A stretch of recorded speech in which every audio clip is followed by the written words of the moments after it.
de transformación implica el Tren Maya.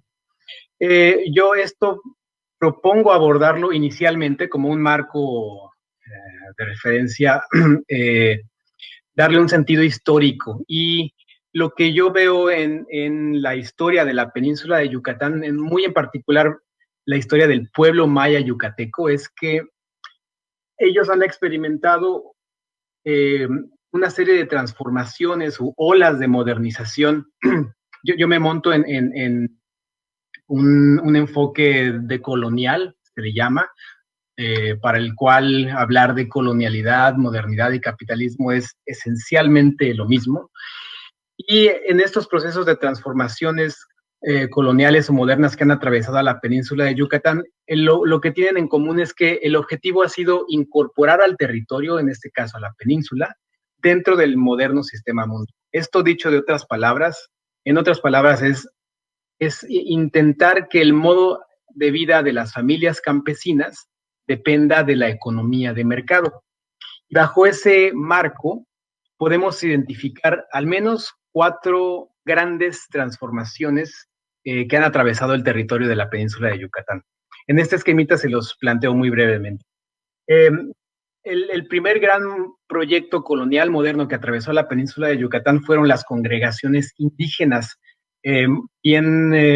muy temprano en el siglo XVI y hasta ya la última parte del siglo XVIII, donde principalmente fue una tarea de los frailes franciscanos que empezaron a construir sobre el territorio de lo que hoy es la península de Yucatán, las llamadas repúblicas de indios. Cuando los españoles llegaron a la península de Yucatán, había algo así como 16 entidades políticas, 16 autonomías, que los frailes franciscanos, apoyados por la corona española, comenzaron a reorganizar en congregaciones, en repúblicas de indios. El modelo económico que se estableció en la península de Yucatán por el sistema colonial era una economía de tributo. Y esto resultó así debido a que en la península, pues como todos ustedes saben, no hay recursos minerales, no había plata, no había oro. Los cultivos comerciales de los españoles no podían prosperar en los suelos kársticos y delgados de la península de Yucatán, y por lo tanto la economía durante ese periodo fue básicamente obligar a las comunidades indígenas a que se restablecieran en los poblados de las repúblicas de indios y transfirieran excedentes agrícolas a la élite que comenzó a establecerse alrededor de la ciudad de Mérida. Este fue, digamos, el primer gran proceso de transformación colonial que atravesó la península de Yucatán. Y en esa reestructuración de las autonomías indígenas mayas, sucedió que había cierta autonomía que tenían las comunidades indígenas, donde los líderes de estas repúblicas de indios tenían ciertas prebendas, había una suerte de incorporación corporativista de la corona con estas comunidades indígenas. Pero este escenario cambió radicalmente cuando entraron las reformas liberales. En México generalmente nos refieren en las escuelas primarias, cuando estudiamos historia de México, las reformas liberales de Juárez y de Lerdo y de toda esa generación del siglo XIX. Pero en realidad las reformas liberales comenzaron con el cambio de la dinastía de los Habsburgo a los Borbones en el tardío siglo XVIII. Aquí error en mi presentación, porque este periodo comienza en el tardío siglo XVIII y dura hasta el temprano siglo XX.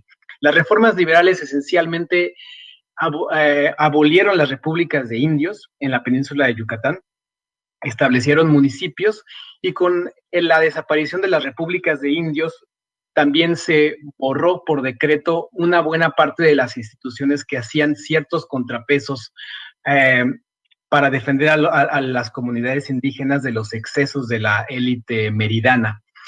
Y también esto coincidió con la entrada de nuevas tecnologías derivadas de la Revolución Industrial Británica, que favorecieron o permitieron que de pronto en la península pudieran florecer algunos cultivos comerciales como la producción de sisal, que es una fibra que proviene de la planta del enequén, la caña de azúcar y el algodón. Y entonces lo que sucedió fue que las comunidades indígenas que hasta entonces pues tenían cierta autonomía, de pronto se vieron borrada su autonomía y se vieron asediadas por una nueva institución que comenzó a surgir, que fue la hacienda. Las haciendas originalmente eran pequeñas rancherías que básicamente proveían de carne a los centros urbanos, es decir, a la ciudad de Mérida, en el periodo colonial, pero que con las reformas liberales comenzaron a ganar terreno y a desposeer de tierra a las comunidades indígenas.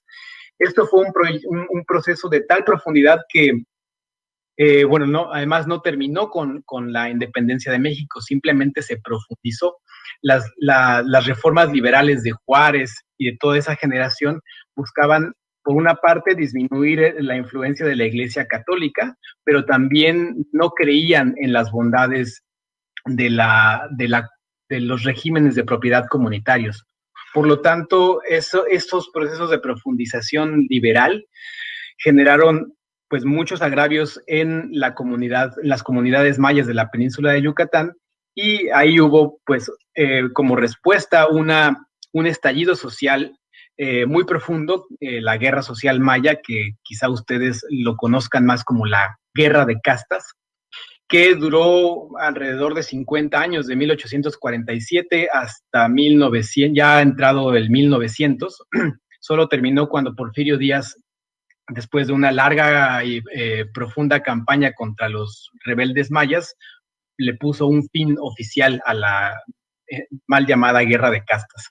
Esa fue la segunda gran transformación colonial moderna. Después se nos atraviesa un periodo ahí muy sui generis, que es la reforma agraria, que su periodo es la segunda parte del siglo XX, donde el modelo económico en la península de Yucatán ya no está basado en las exportaciones agroindustriales de nequén, eh, algodón y caña de azúcar, sino ahí el Estado adoptó un enfoque desarrollista y lo que se decía en esa época es que el Estado mexicano adoptaba un modelo de economía mixta, donde el Estado tenía la labor de tratar de complementar a los tres sectores de la economía, el privado, el público y el social. Y dentro del sector social, en el ámbito de la ruralidad, los ejidos y comunidades que se fueron conformando con la reforma agraria eran el actor principal. En la península de Yucatán no tenemos comunidades, tenemos ejidos. Y bueno, el ejido en realidad es una de las instituciones que constituían a las repúblicas de indios, pero el régimen postrevolucionario lo que hizo fue reinterpretar esta forma de ejido y darle un nuevo sentido, donde, por ejemplo, dentro de la corriente cardenista, al ejido se le veía como una forma de emancipación del modo de vida campesino, aunque también había otras corrientes que veían, por ejemplo, desde la visión de Plutarco Elías Calles o Miguel Alemán, el ejido se veía como una forma primitiva que eventualmente evolucionaría a formas privadas, ¿no? Pero digamos, la reforma agraria marca aquí una especie de intermedio. Pero después, años más tarde, tenemos la gran oleada del neoliberalismo, que en la península de Yucatán se traduce esencialmente en un gran proyecto en torno al turismo masivo. Y la institución principal que se implementó para poder desarrollar el turismo masivo fueron los centros integralmente planeados, que Cancún, bueno, fue el primer centro integralmente planeado, y a ello también responde o está alineado la genealogía de Fonatur, o la historia del momento en el que surgió Fonatur. Y bueno, este periodo neoliberal, dentro de esta periodización que yo les propongo, comienza ya muy tardío el siglo XX. Cancún comienza a desarrollarse a finales de los 70, principios de los 80, y podríamos decir que ese periodo neoliberal termina en 2018, y a partir de las elecciones de 2018 y el gobierno federal actual, comienza una etapa de un post-neoliberalismo que, al menos muy claramente a nivel discursivo, plantea un cambio o una nueva transformación.